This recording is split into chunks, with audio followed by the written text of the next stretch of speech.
I've told Otto, if he cannot deliver, you have problems. And he's here. If they cannot deliver, you have problems with me. Oh, Ghanaian football. It is the gift that keeps on giving. But now we have hit an all-time low for this national team. Yes, they are doing well in World Cup qualifiers. They are in second place in their group behind Comoros. They obviously lost to Comoros, but they bounced back with back-to-back wins, beating Mali away, which is very impressive. But we get to AFCON qualifiers. And AFCON qualifiers have been nothing short of disgraceful, right? Ghana have been abysmal in every single game. They haven't won a game yet. They just lost to Sudan 2-0. They lost to Angola at home 1-0. They drew with Niger. I mean, really? And you're drawing at home to Sudan? And kudos to Sudan. They have been an amazing team this year in 2024. They have been spectacular defensively with a team that is almost fully from the Sudanese league. And you know what's the funniest part? Their manager is Kwesi Appiah. And if you don't know who Kwesi is, he is the former Ghana national team manager on 2 occasions, for 2014, I believe, and then 2017 to 2020, and then he got sacked. But he's doing amazing things with the Sudan national team. But Ghana, I mean, they have been such a laughingstock in the AFCON with just the meme content that we have seen over and over again. And the last AFCON, 2-0 up against Mozambique. The goalkeeper, with butterfingers, lets in the corner. In the corner, they scored the goal, Mozambique, and Ghana are out of the AFCON. I thought that was an all-time low. This is getting even worse and worse. And yes, you can look at this team, and let's go through some of the players, because some of these players play at very good clubs. Seidu, Jikus, Salisu, Sulemana, Nuama, Kudu, Semenyo, Inaki Williams. These guys play at very good clubs in top 5 leagues around Europe. And yeah, of course, there's still Jordan Ayew, but he's not starting for the team. You got Fatau, who's at Leicester City, Lamptey, of course, at Brighton. But, you look at that team on paper and you're like, bro, that should be at least a top 10 team in Africa, right? But this is the beauty of international football. It doesn't matter where you play your club football. You can play Real Madrid, it don't matter. When you go onto the field and you're going up against a team full of basically players from the Sudanese league, you better be ready for a battle.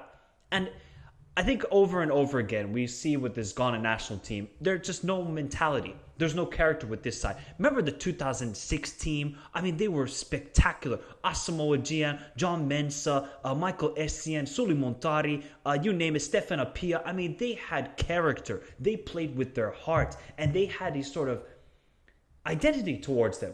This Ghana team, when was the last time this Ghana team had identity? Their identity right now is just being meme content right now. Yeah, okay, they beat Nigeria to qualify for the World Cup. That's their only moment of happiness in the last 7 years, 8 years. And this is Ghana we're talking about here. A top 5 nation of football in the continent of Africa. And now they're just a laughingstock. Seriously.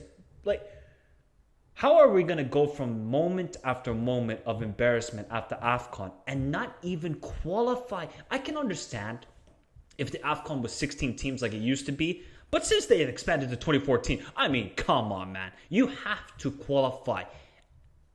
And to not qualify, last time Ghana missed an AFCON was 2004. Now, this might be the greatest thing possible for this national team and for this FA, because when they missed the AFCON in 2004, they rebooted, they got a new model, and they qualified to their first ever World Cup in 2006. So maybe this is a blessing in disguise. And their president, Kurt Okraku or whatever, Okrak shit, because since he's been president, I think 2017 or 2019, forgive me if I'm wrong, people, let me know in the comments when he exactly came in. He's been abysmal. The league, shambles. The national team, shambles. I was even reading a report last month that they might not even play home games in Ghana. They hosted the AFCON in 2008, and now you're not going to maybe play games in Ghana? That just shows the incompetence, the corruption, no ability to run a proper organization. They're just a bunch of kids. They got the money, and they think they can do what they want, and we'll just fix it by doing this and doing that. No. People in Ghana should boycott this team. When they have their home game against Niger, nobody should be at the stadium. Nobody. Because that's how you boycott. And you let the FA know, and you let probably the government will get involved, even though that's illegal by FIFA standards, to say, hey, this cannot continue with the crop of players we have, with how passionate we are about football, to see this sort of quality and standards by Ghana. I thought the Super Eagles were bad. Ghana said, hold my jollof rice. We are going to be even worse than you are. It's gotten so bad that I even try and talk to my Ghanaian friend. He don't even want to answer the phone to me anymore. He's like, Michael, don't call me because I know what you want to talk about. I said, okay, cool. We don't have to talk. I'm just trying to make sure you're okay, my friend. And I did say this a lot during the AFCON. This team, while they might have quality, are simply not good enough. You can have Chris Hughton, you can have Otto Addoy, you can have whatever manager you want. They don't bring the quality up. I mean, Sudan today just looked like an organized team. They looked more physical. They had the speed. They had everything. Ghana just looked like a mess. I mean, I look at there's two center backs. Salisu and Jiku. I mean, the first goal for Sudan, they're all over the place. I mean, Otto Addoy, yeah, he qualified to the World Cup, but this guy's not a manager. He's not. So even the Kurt Okoroku, even though he gave that wonderful speech ahead of these games of oh, you guys have to do it for the nation. You have to do it for the people. You can't give that sort of speech. And you're going to say, if you don't get the results, you're gone. And he knows that. To embarrass him and say that to the players must be laughing their asses off at this person saying, dude, are you on ayahuasca? Did you go with Aaron Rodgers to Peru or something? Because now look, this is the sort of things he needs in his office right now. Fireworks. Because it's shambles. Everything is shambles from top to bottom. Everything Ghanaian football. Not the people, not the food, not any of that, because that is wonderful.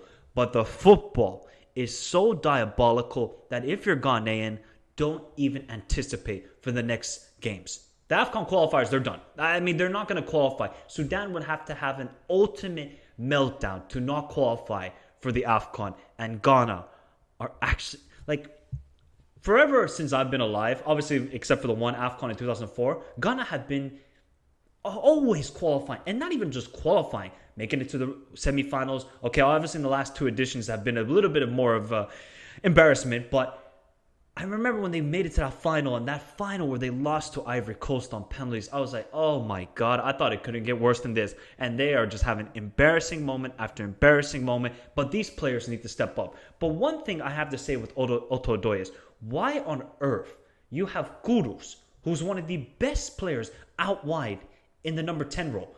Is he a creative midfielder? No, he wants the ball out wide, take on his defenders in one-on-one situations, and get the goal or an assist. He's not a dude who plays down the middle. I don't know what they're doing there. And Inaki Williams, I mean, he's got, I think, one goal for the Ghana national team since he elected to play for Ghana. It ain't great either. So, look, Ghanaian football is at an all-time low.